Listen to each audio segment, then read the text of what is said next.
بما إننا قربنا من بداية السنة الجديدة، فاليوتيوب حرفيا فيه قنبلة فيديوهات عن الاستعداد ل 2025. وبالرغم من إني من محبين النوعية دي من الفيديوهات، بس دايما كان بيبقى فيه حاجة ناقصة كده. والنهارده في الفيديو ده هقول لكم إيه هي الحاجة الناقصة دي.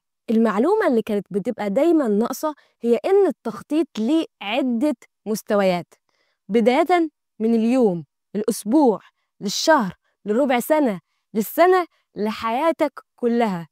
رؤيتك لحياتك كلها، أهدافك لحياتك كلها. ما تتخضوش، الموضوع بسيط، بس ثانية هفهمكم. المستويات اللي الناس دايما بتركز عليها هو التخطيط بتاع المستوى السنوي، والمستويات اللي تحت منه اللي هو الشهري والأسبوعي واليومي وهكذا. طبعا كل مستوى من المستويات دي مهم، ولكن كل مستوى منهم منفرد في نوع من القصور. يعني مثلا لو ركزت على مستوى التخطيط السنوي وجت بداية السنة وحطيت أهداف، وبعد كده ما بدأتش تخطط بشكل أسبوعي أو يومي عشان تبدأ يعني في يومك يكون في الخطوات الفعلية اللي توصلك للهدف ده بتاع السنة اللي انت حاططه في بدايتها، لو ما عملتش كده هتلاقي نفسك جيت آخر السنة محققتش أي حاجة من الأهداف دي، وهي هتكون في الآخر أحلام مش أهداف، وتيجي في النهاية تقعد تعيط. أما لو ركزت في التخطيط الأسبوعي واليومي من غير ما تحط أهداف سنوية، فهتلاقي نفسك ما عندكش وجهة، مش عارف تعمل إيه بالظبط، مش عارف إيه الخطوات اللي المفروض تعملها عشان توصل لإيه، وهكذا. فكل مستوى من دول هو بيساعدك في إنك تحط أهداف المستوى اللي تحت منه أو اللي أقل منه في الزمن. يعني السنة تساعدك تحط أهداف للشهر، والشهر للأسبوع، والأسبوع لليوم. وأنا كنت دايما بركز على مستوى التخطيط السنوي واليومي مثلا، وهتلاقي يعني أغلب الفيديوهات اللي بتتكلم عن التخطيط بيركزوا على النوعين دول. ولكن أنا النهاردة جاية أركز وأشرح لكم أهم نوع وأهم مستوى من مستويات التخطيط، هو المستوى بتاع حياتك كلها، رؤيتك لحياتك كلها، الفيجن بتاعتك. أول حاجة إيه هي الرؤية؟ إيه هي الفيجن؟ الرؤية بالنسبة لي إنك تكون مخطط لل10 سنين أو ال20 سنة أو ال30 سنة الجايين من حياتك لحياتك كلها. طبعا يعني الأعمار بيد الله، بس هنفترض يعني إن إحنا هنعيش 60 سنة. أنا بقى عاوز أعمل إيه في حياتي في ال60 سنة دول؟ عايز أعمل إيه في علاقتي بربنا، علاقتي بنفسي، بأهلي، بالشغل، بالمذاكرة، بالفلوس، بصحتي الجسدية، بصحتي النفسية، بأصحابي، كل الجوانب، وتكون محدد كل حاجة. وهنا محدد ما اقصدش بيها انها تكون افكار عابره بتدور في بالك من الحين للاخر وانت قاعد جنب الشباك في الميكروباص، لا. محدد اللي اقصدها انك تكون كاتب كل حاجه تفصيليا، وبتضيف عليها وبتعدل وبتقراها كل فتره. وانا عارفه ان الموضوع مرعب ليه؟ سيدنا محمد صلى الله عليه وسلم بيوضح لنا ده، والحديث بيقول ايه؟ خط النبي صلى الله عليه وسلم خطا مربعا، رسم مربع للصحابة، وخط خطا في الوسط خارجا منه، يعني المربع ده خارج منه خط كده بيتخطاه وبيتعداه كده، يعني طالع فوق. وخط خطوطا صغارا إلى هذا الذي في الوسط، فقال، يعني الرسمة دي معبرة عن الإنسان، فقال: هذا الإنسان، وهذا أجله محيط به أو قد أحاط به، وهذا الذي هو خارج أمله، وهذه الخطوط الصغار الأعراض، فإن أخطأه هذا نهشه هذا، وإن أخطأه هذا نهشه هذا. وشرح الحديث ده هو إن المربع ده اللي بيحيط بالإنسان هو أجله، هو الموت، والخط اللي في النص ده اللي بيمتد خارج المربع هو أحلامه وأمانيه، والخطوط العوارض دي اللي هي في النص هي دي المصائب أو الابتلاءات اللي بتصيب الإنسان. فممكن ابتلاء يصيبك وبعد كده تسلم وتنجو منه، وابتلاء تاني لا تسلم ولا تنجو منه. يعني من الآخر كده دايما أحلام الإنسان وأمانيه وطموحاته بتكون أكبر من أجله. بيكون الواحد بيخطط أنا السنة الجاية هعمل، وبعد 5 سنين هعمل، وبعد 10 سنين هعمل. ممكن واحد يكون ما يعرفش إنه أجله بعد أسبوع مثلا، بعد يومين. موضوع مرعب صح؟ مش كده؟ ولكن مع إنه مرعب، ولكن ليه فوائد كتير جدا. وكده ندخل على الجزء الثاني ونشوف ايه هي الفوائد بتاعه كتابة الرؤية، كتابة الفيجن. والجزء الثاني من الفيديو ايه الفوائد وايه أهمية كتابة الرؤية. مستوى التخطيط بتاع الرؤية او بتاع الفيجن هو المستوى اللي بينبني عليه بقية المستويات. بينبني عليه التخطيط السنوي، بينبني عليه التخطيط الشهري، الربع سنوي، الأسبوعي، اليومي، وهكذا. واحنا إن شاء الله هنعمل فيديوهات عن كل المستويات دي، فتابعوا. والفايدة التانية إن الرؤية بتاعتك بتمثل لك البوصلة بتاعتك في حياتك، لأن احنا كل يوم بيبقى قدامنا عشرات إن ما كانش المئات من اختيارات منهم أو خيارات منهم بتوصلنا لأهدافنا، وخيارات منهم بتبعدنا عن أهدافنا. فالرؤية بتاعتك دي هي بمثابة الفلتر اللي انت بتفلتر بيه هذه الاختيارات كل يوم. تختار إنك تصحى تصلي الفجر ولا تكمل نوم، تختار إنك تبدأ في فكرة المشروع اللي انت متحمس ليه ولا ما تخاطرش أحسن، تختار إنك تكمل مذاكرة ولا تديها شوية سكرولينج، تختار تبقى مصاحب وموجود في شلة معينة ولا تبعد عنهم. أما الفايدة التالتة لكتابة رؤيتك إنها بتكون مصدر للإلهام. كلنا عايزين نكون متحفزين طول الوقت، نصحى كل يوم عندنا حافز، عندنا طاقة، عندنا أمل. والحافز فيه منه نوعين، في نوع خارجي وفي نوع داخلي. النوع الخارجي ده وجود ناس بتشجعك، وجود ديدلاين بيخوفك، وجود التزامات معينة. أما الحافز الداخلي هو الحافز اللي ينبع من جواك، والرؤية بتاعتك هي مصدر الحافز الداخلي اللي هو أقوى من أي حافز تاني خارجي. الرؤية بمثابة كده الوقود اللي بيحركك ويخليك تسعى بإرادتك من غير ما تحتاج أي حاجة بره. رقم 4، إن الإنسان كائن باحث عن المعنى. الرؤية بتديك الإحساس بالمعنى، إن أنت كل يوم أنت عندك ميشن، عندك مهمة في الحياة دي عايز توصل لها، وبتحاول كل يوم إنك تقرب منها ولو يعني قد كده. رقم 5، إن خلال اليوم إحنا كل تفكيرنا بيكون في المهمات أو الحاجات اللي عايزين نخلصها النهاردة، ده لو عملناها يعني.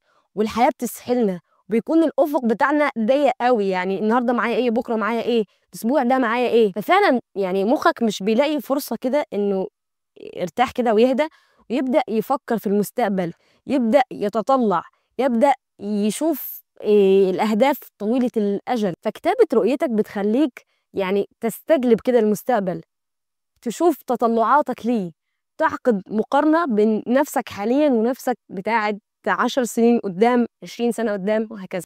ورقم 6، الفايدة الأخيرة والفايدة الأهم، هي إن مخك لما بيركز في حاجة بيبدأ يلاحظ أي حاجة قدامه حواليه توصله للفكرة اللي في دماغه دي، ودي حاجة علمية مثبتة يعني.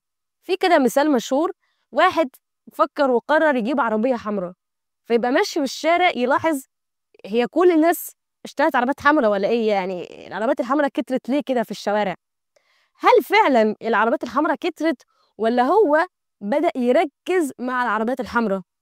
يعني هو اللي بدأ يركز صح. وفي مثال كده مشابه لده حصل معايا، ايام مشروع التخرج احنا كنا كل تيم بيلبس لون معين كده بيميزه، فانا كنت بحاول اقنع التيم بتاعي ان احنا نلبس لون لافندر، هم ما كانوش مقتنعين خالص. فمن محاولاتي لاقناع التيم بتاعي ان انا واحنا ماشيين في الشارع كل ما الاقي حد لابس لافندر، بصوا الناس لابسين لافندر اهي، طب والله شكله حلو عليهم، والله شايفه بصي، طب والله ده حتى الرجاله هو لابسين لافندر. فانا نفسي بدات الاحظ هو ايه يا جماعه، هو كل الناس بدات تلبس لافندر ولا ايه؟ وده برضو مش حقيقي، ده مخك يعني هو اللي بدأ يركز بس. والتفسير العلمي للموضوع ده ايه؟ مخنا كده عامل زي السنسور، لو انت في فكرة معينة في دماغك فوانت ماشي في حياتك كده تبدأ تلاحظ اي حاجة متعلقة بالفكرة اللي بتدور في دماغك. يعني مخك مش بيبذل طاقة انه يركز في كل حاجة حواليك، لا، مخك بيبذل طاقة في انه يركز الحاجة اللي ريليفنت بالفكرة اللي في دماغك، والحاجات الباقية بيهملها، مش بيحط فيها طاقة، كده كده مش فارقة بالنسبة لك. وبنفس المثال لو انت بقيت مركز في كتابة رؤيتك وكتابة أهدافك، مخك بقى يبدأ يشتغل، يبدأ يلقط، يبدأ يقتنص أي فرصة توصلك للأهداف دي، أي فرصة توصلك للرؤية دي، وده بالتالي بيزود من احتمالية وصولك ليها. تلاقي نفسك مثلا على السوشيال ميديا، على اليوتيوب، تبدأ تتابع الناس اللي محققين نفس الهدف ده ووصلوا له، وتسمع منهم وتسمع تجاربهم وخبرتهم. تبدأ مثلا تقرا الكتب المتعلقة بالهدف ده، تشوف ايه الفرص، تشوف ايه التدريبات، تشوف ايه اي مصادر متاحة. تبدأ تلاقي نفسك بتنجذب كده للاشخاص او الصحاب المحيطين حواليك اللي بيشاركوك نفس الهدف ده، وكل ده هيكون بدون وعي منك، مخك شغال مع نفسه كده. والجزء الثالث من الفيديو، ايه هي العقبات اللي ممكن تواجهك وانت بتبدأ تكتب رؤيتك واهدافك. الموضوع قد يبان سهل، يعني هجيب ورقة، هفتح جوجل كيب، هبدأ اكتب اهدافي، يعني الموضوع مش معقد يعني. وبصراحة ده اللي انا كنت فاكراه وما طلعش كده، لانك وانت بتكتب الرؤية بتاعتك انت حرفيا هتخوض معركة نفسية. ليه؟ اول مرة بدأت اكتب رؤيتي كانت من 6 شهور تقريبا او 7. حسيت كده بضغط نفسي شديد، حسيت بخوف، حسيت برعب، يعني كنتش فاهمة هو ايه ده، ليه كده؟ يعني انا حاسة الموضوع سهل، ليه يعني يبقى معقد كده؟ والصعوبة والضغط والخوف كان بسبب، هو انا المفروض اتخيل 30 سنة من حياتي ولا 20 سنة من حياتي ولا ايا يكن الرقم يعني، وبعد ما اتخيلهم اشوف انا عايزة اعمل فيهم ايه؟ لا يعني الموضوع مرهق نفسيا صراحة. فلو انتوا كمان حسيتوا بنفس الشعور ده فهو طبيعي، والعلم يجي هنا ويشرح لنا التفسير. كالعادة احنا هنتكلم النهارده كتير على المخ الإنساني، يعني هو عضو مبهر ويستحق إن احنا نتعلم عنه كتير. فمخ الإنسان فيه جزء منه اسمه الأميجدالا، يا رب أكون منطقها صح، يعني أميجدالا أو اللوزة الدماغية. اللوزة الدماغية دي بتنشط في حالة الخطر، في حالة عدم اليقين. الأميجدالة دي دورها إن هي تحمي الإنسان من المخاطر، فيعني هي لما بتنشط الجهاز العصبي، ولما الجهاز العصبي ينشط بينشط الجسم، فالجسم يعمل استجابة سريعة ليتلافى هذا الخطر.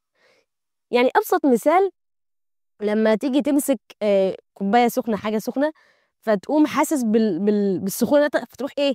ساحب إيدك على طول. كل ده يعني بيحصل يعني جزء صغير خالص من الثانية. فده يعني الأميجدالة ليها دور في هذه البروسيس يعني. فالعلماء بقى لاحظوا إيه؟ لاحظوا إن هي برضو بتنشط لما تكون بتفكر في المستقبل. الله، بجد؟ يعني الأميجدالة اللي هي بتنشط في حالة تعرض الإنسان للمخاطر برضه بتنشط لما تكون بتفكر في المستقبل؟ يعني الأميجدالة دي بتشوف تفكيرك في المستقبل على إنه خطر؟ آه. مش المستقبل ده بالنسبة لك حاجة مجهولة، حاجة غير متوقعة. انت دلوقتي عندك قدرات معينة، عندك إمكانيات معينة، وحاطط هدف كبير جدا، مش عارف ازاي هتوصل له ولا ايه الخطوات اللي ممكن تخليك توصل له. كل ده الأميجدالة بتشوفه على إنه خطر. وده بالظبط اللي أنا حسيت بيه، حسيت إن أنا في حاجة كده، أنا مش عارفة، أنا مش عارفة أفكر خالص، وحسيت بخوف. الأميجدالة بقى بتاعتي نشطت، فحاولت تعمل كده شات داون للموضوع، اللي هو وقفي ما تكمليش وبس. والله بعد ما قريت التفسير العلمي يعني مبهر. وده الجزء السيء من التفسير العلمي ده، ولكن في جزء إيجابي. الجزء الإيجابي إن مخ الإنسان برضه في جزء بيعمل موازنة للي بتعمله الأميجدالة، بيعمل تأثير معاكس للي بتعمله الأميجدالة. والجزء ده اسمه البري فرونتال كورتكس أو قشرة الفص الجبهي. البري فرونتال كورتكس ده بيعمل إيه عكس الأميجدالة؟ البري فرونتال كورتكس ده بينشط في حالة إنك تكون برضو بتفكر في المستقبل، تكون بتتخيل نفسك محقق كل الأهداف اللي أنت عايزها، معاك كل الحاجات اللي أنت بتحاول توصل لها. البري فرونتال كورتكس ده لما يبدأ ينشط بقى، لما تتخيل الرؤية دي، بيحفز حاجة اسمها نواقل عصبية. النواقل العصبية دي زي الدوبامين أو السيروتونين، أكيد سمعتوا عنها قبل كده. فالدوبامين والسيروتونين دول من الهرمونات أو من النواقل العصبية اللي بتحفزك إنك تشتغل على أهدافك، تديك طاقة. فالبريفرونتال كورتكس كده يعني قشطة، حلو كده معانا، ما هيعمل تأثير معاكس للأميجدالا بس. فده كان دور الأميجدالا ودور البريفرونتال كورتكس أو واللوزة الدماغية وقشرة الفص الجبهي في العملية بتاعة التخطيط والأهداف والرؤية. فمهم جدا تكون فاهم الدور بتاعهم ومخك بيشتغل ازاي أثناء هذه العملية، عشان ما تصابش بالإحباط وتبقى فاهم الدنيا ماشية ازاي. تاني عائق قابلني وممكن يقابلكوا برضو، ان انا يعني مش عارفة ازاي ان انا هتخيل 20 30 سنة وانا مش متوقعة ومش عارفة ايه المتغيرات اللي ممكن تحصل. ازاي انا هخطط اصلا للمدة الزمنية الكبيرة دي؟ يعني حاجات مجهولة. أو إنك مثلًا بدأت تكتب فعليًا وحاسس إنك دماغك واقفة ومفيش حاجة جاية في بالك. لازم نفهم إنه الرؤية دي كتابتها هي عملية مرنة، عملية مطاطة، هي مش حاجة ثابتة. يعني أنت بتكتب رؤية النهارده والمفروض تمشي عليها وتعتمدها بقية حياتك، لأ. أنا الرؤية بتاعتي حاولت أكتبها من 6، 7 شهور، ولسه حتى يومنا هذا أنا باخش باضيف عليها، باعدل، بازود وهكذا. فهي عملية مستمرة معاك طول حياتك. فأنت اكتب اللي ييجي في بالك دلوقتي عادي خالص، وكل ما ييجي في بالك حاجة تاني هنبدأ نضيفها، وأنا هاتكلم معاكم في الخطوات بتاعة الكتابة بالتفصيل في الجزء اللي بعد ده.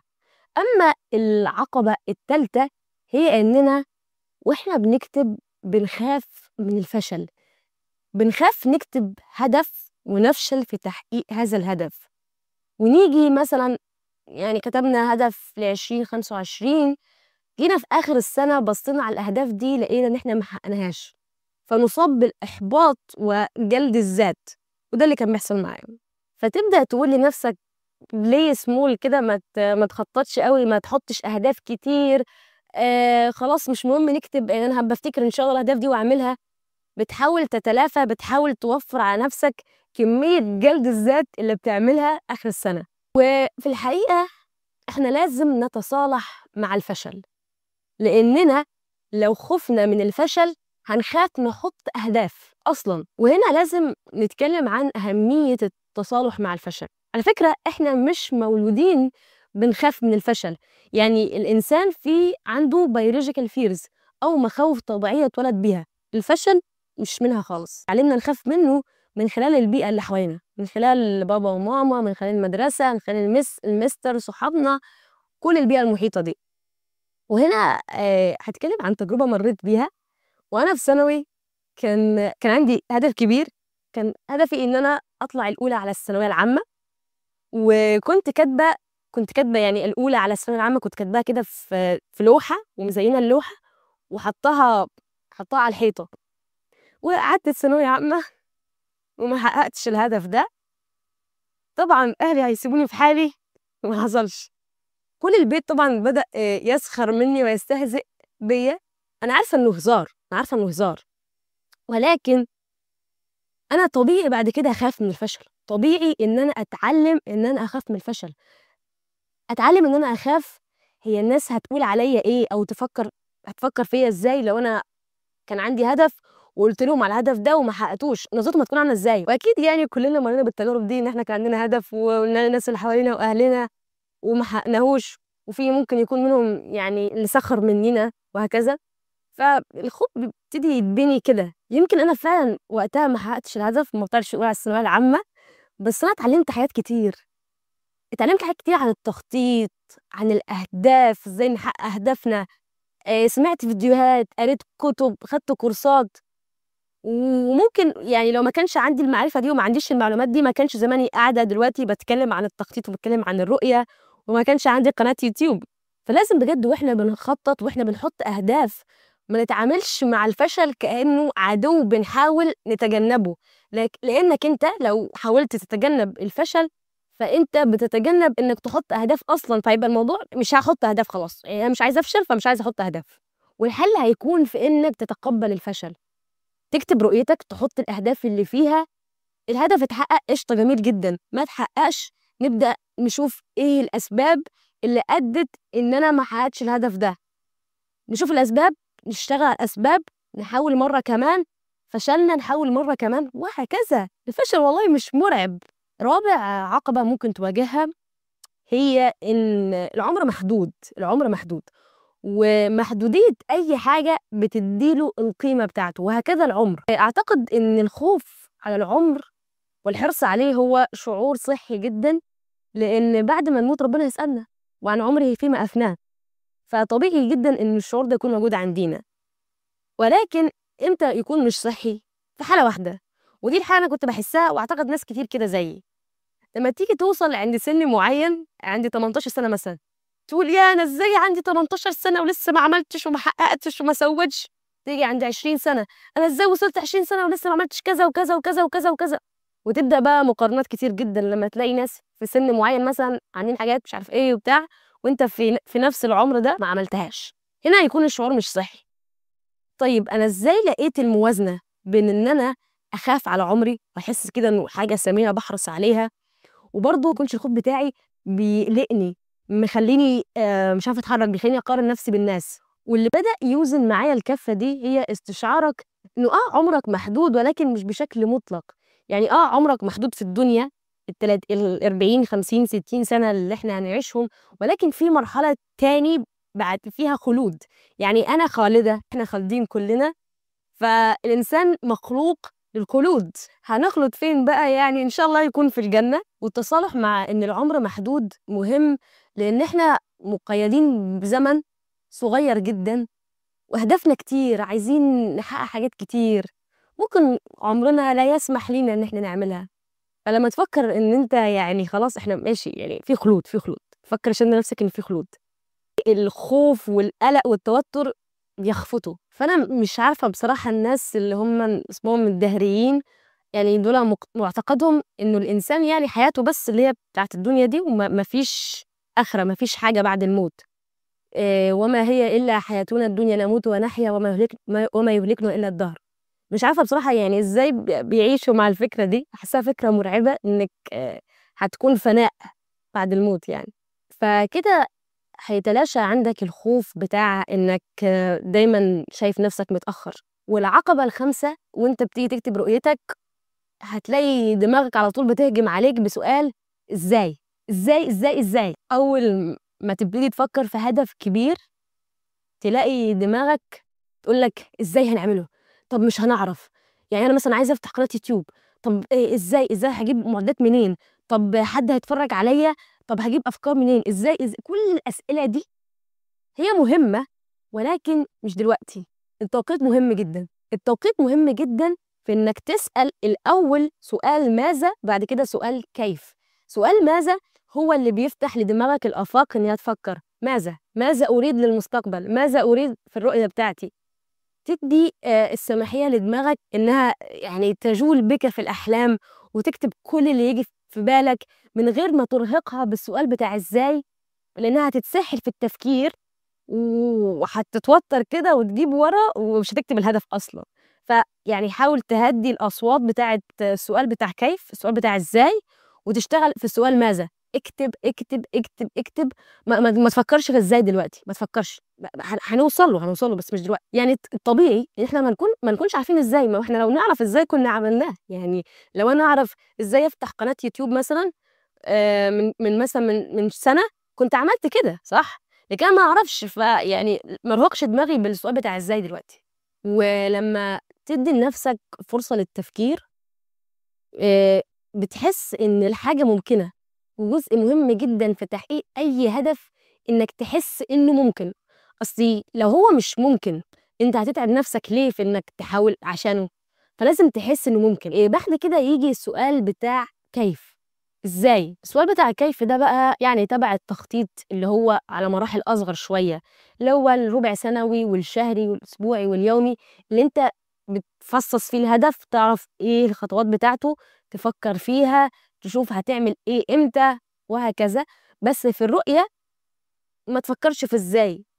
ونيجي بقى للتنفيذ. إزاي نكتب رؤيتنا؟ رقم 1، الرؤية ممكن تكون مكتوبة، ممكن تكون مرئية، وممكن ندمج الاتنين مع بعض، وده اللي أنا بافضّله شخصيًا.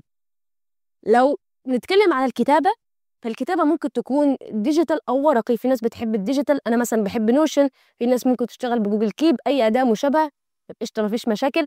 لو حد بيحب الكتابة الورقية برضه تمام.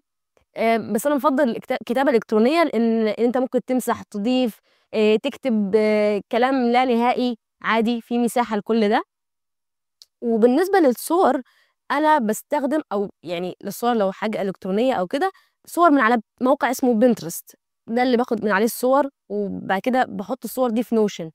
أو لو حد يعني يعمل الvision دي أو الرؤية دي ورقية، ممكن يقصقص ورق مثلًا من مجلات، أو إن هو يطبع الصور دي ويضيفها للرؤية بتاعته أو الvision بتاعته. يعني طب هنكتب إيه تحديدًا ونحط صور لإيه؟ نروح للخطوة التانية ونيجي للخطوة التانية. الخطوة التانية هي إنك بتستخدم حاجة اسمها عجلة الحياة أو الlife wheel. إيه عجلة الحياة دي؟ إنك بتقسّم حياتك لجوانب. الجوانب بتاعة حياتي ممكن تكون مختلفة عن الجوانب بتاعة حياتكم، فأنتم شوفوا التقسيمة اللي تمشي معاكم، يعني بس في حاجات كده أساسية مثلًا الجانب الديني، الجانب الصحي، الجانب النفسي، الجانب الاجتماعي، الأسري، الجانب المهني، المالي، العملي، وهكذا، يعني شوفوا الجوانب اللي تمشي معاكم في حياتكم. الفايدة بتاعة عجلة الحياة إن هي بتدّيك وعي بكل الجوانب الموجودة في حياتك، لإنها كتير بنركّز على جوانب وبننسى حاجات تانية، بنركّز مثلًا على الشغل، على الدراسة، الحاجات اللي هي المهمة المستعجلة دي، وبننسى مثلًا الجانب الصحي، الجانب النفسي، الجانب الاجتماعي، فضروري إن إحنا تكون رؤيتنا شاملة لكل الجوانب دي مع بعض. ورقم 3 بتمسك جانب من دُولة وتبدأ تشوف أنت عايز إيه في الجانب ده، إيه أهدافك وطموحاتك وأمانيك في هذا الجانب لطول حياتك. يعني مثلًا جانب الدين أو جانب علاقتك بربنا، أنا عايز أكون مسلم شكله عامل إزاي، إيه العبادات اللي باعملها، المعاملات بتاعتي، أخلاقي، طب عايزة أحفظ قرآن، طب عايزة أتعلم علوم شرعية، طب عاوزة ألبس حجاب شرعي، طب عايزة أخلّي الرسول هو قدوتي، طب عايزة أعمل حِجّة، عايزة أعمل عُمرة، كل الحاجات دي. يعني أطلق لخيالك العنان. طب جانب علاقتي بنفسي، أنا عايز إيه شكل العلاقة اللي تكون بيني وبين نفسي، أنا عايز أفهم نفسي أكتر، طب أعمل إيه عشان أفهم نفسي أكتر، طب أنا عايز الlife style بتاعي حياتي تكون شكلها عامل إزاي، إيه الحاجات اللي أنا باعملها من أول ما باصحى لغاية ما بانام، طب جانب علاقتي بأهلي، أنا عايزة أتعامل مع بابا وماما إزاي، عايزة أتعامل مع أخواتي إزاي، عايزة أقضّي وقت معاهم إزاي ونكون بنعمل إيه في الوقت ده. طب عايز إزاي يعني أهتم بصلة الرحم، عايزة أزور قرايبي مثلًا كل فترة معيّنة، كل حاجة. جانب مثلًا علاقتي بصحابي، أنا عايز الصحاب اللي يكونوا موجودين في حياتي يكونوا عاملين إزاي، تكون إيه صفاتهم، تكون إيه مميزاتهم، ألاقيهم فين أصلًا النوعية دي. طب أنا نَفْسي أكون صديق عامل إزاي، أنا الناس اللي تصاحبني تقول عليّا إيه وتكون شايفاني إزاي. جانب مثلًا ثقافي فكري، إيه الحاجات إيه العلوم اللي أنا عايزة أتعلمها، إيه الحاجات اللي حابة أدرسها، الكتب اللي عايزة أقراها، الدورات، المحاضرات، الكورسات، كل ده. جانب مثلًا الهوايات والترفيه، أنا إيه الهوايات اللي نِفْسي أجرّبها، عايزة أكون باقضّي وقت فراغي إزاي، جانب المذاكرة والدراسة مثلًا، إيه الدرجات اللي أنا عايزة أجيبها، عايزة أكون باذاكر كام ساعة في اليوم، طَب أنا عايز شكل مذاكرتي تكون إزاي، طَب أنا مثلًا إيه الكُلّية اللي حابة أدرسها.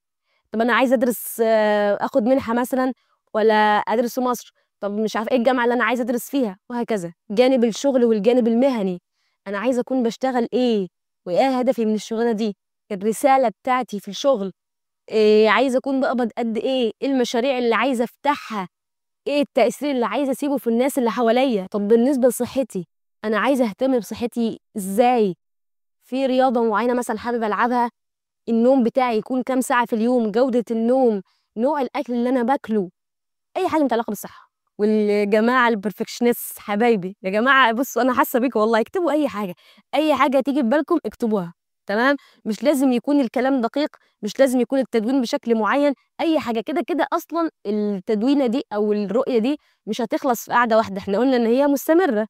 فبراحتكم يا جماعة.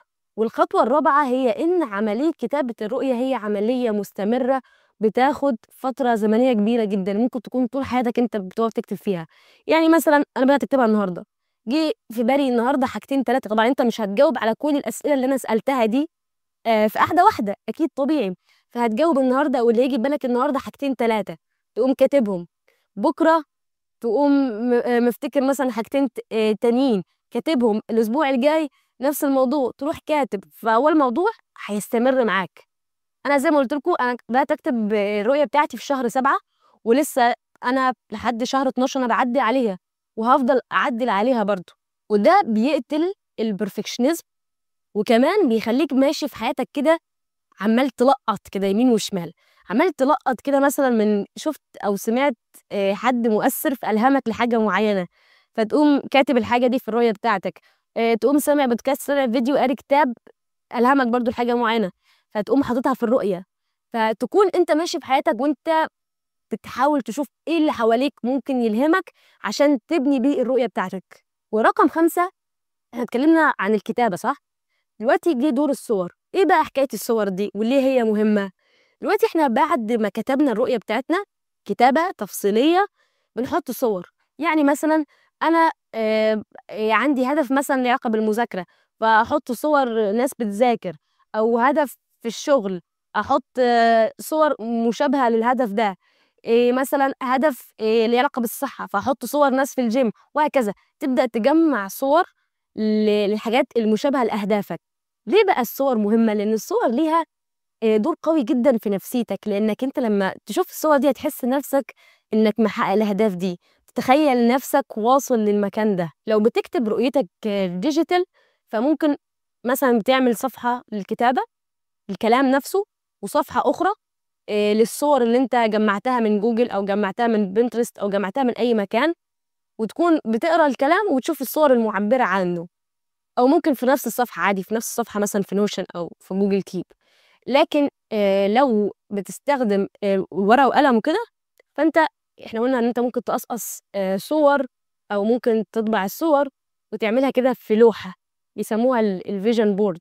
رقم 6، انك تخلي الرؤيه بتاعتك جزء من حياتك. يعني بالاضافه لانك بتتردد على الملف ده، او بتتردد على الكراسه دي اللي انت كاتب فيها الرؤيه بتاعتك عشان تضيف عليها وتزود حاجات، فانت محتاج ان انت برضو يكون عندك روتين ثابت، مثلا اسبوعي، شهري، براحتك، بس يعني ما فضلش اكتر من شهري، ممكن كل شهر انك تمسك الرؤيه بتاعتك دي وتقراها وتشوف الصور اللي انت حاططها، عشان كل الفوائد اللي احنا اتكلمنا عنها وذكرناها من شويه. فلازم تكون من الروتين بتاعك. اصلي انا لو كتبتها وبذلت فيها مجهود ورؤيه ما حصلتش وخطيره جدا وصور مبهره وحلوه، وما فتحتهاش تاني، ايه لازمتها يعني؟ ما احنا مش هنحصل على الفوائد اللي احنا اتكلمنا عنها فوق دي. وبالرغم من كل هذه الفوائد اللي هتعود عليك من كتابة رؤيتك، فهي لوحدها مش كفاية خالص. وانا حسيت الصراحة بحماس شديد وانا بكتب السكريبت وانا بصور الفيديو، بس انا عارفة ان مجرد كتابة الرؤية مش هو اللي هيوصلك ليها، هو جزء منها. يعني الكتابة دي جزء من العملية بتاعت إنك توصل للهدف ده، ولكن مش كفاية. ليه؟ لأن في النهاية عملية التخطيط دي هدفها إيه؟ إنها توصل رؤيتك الكبيرة دي بتاعت السنة، بتاعت عمرك كله، لليوم، لحياتك اليومية، اليوم اللي فيه 24 ساعة. يعني اليوم ده اللي هو فيه عدد ساعات لا يذكره، هو اللي هيوصلك للرؤية الكبيرة دي.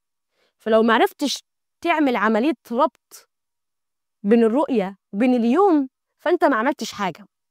You don't rise to the level of your goals, you fall to the level of your systems. يعني إيه؟ يعني أنت مش بتوصل لمستوى أهدافك، أنت بتنزل لمستوى الأنظمة بتاعتك، لمستوى العادات، لمستوى اليوم. فعشان كده إحنا في القناة هنا زي ما قلت لكم هنعمل فيديوهات لكل مستويات التخطيط. يعني ده أول فيديو في السلسلة دي، هو التخطيط بتاع الرؤية أو التخطيط بتاع حياتك كلها. ولكن إن شاء الله الفيديوهات الجاية هيكون في تخطيط السنة والربع سنة والشهر والأسبوع واليوم. فكونوا في الانتظار، واشتركوا في القناة وفعلوا زر الجرس، وسيبوا لي كومنت كده قولوا لي رأيكم إيه في الفيديو. وابدأوا النهاردة بتدوين الرؤية بتاعتكم، واشوفكم في الفيديوهات الجاية. سلام.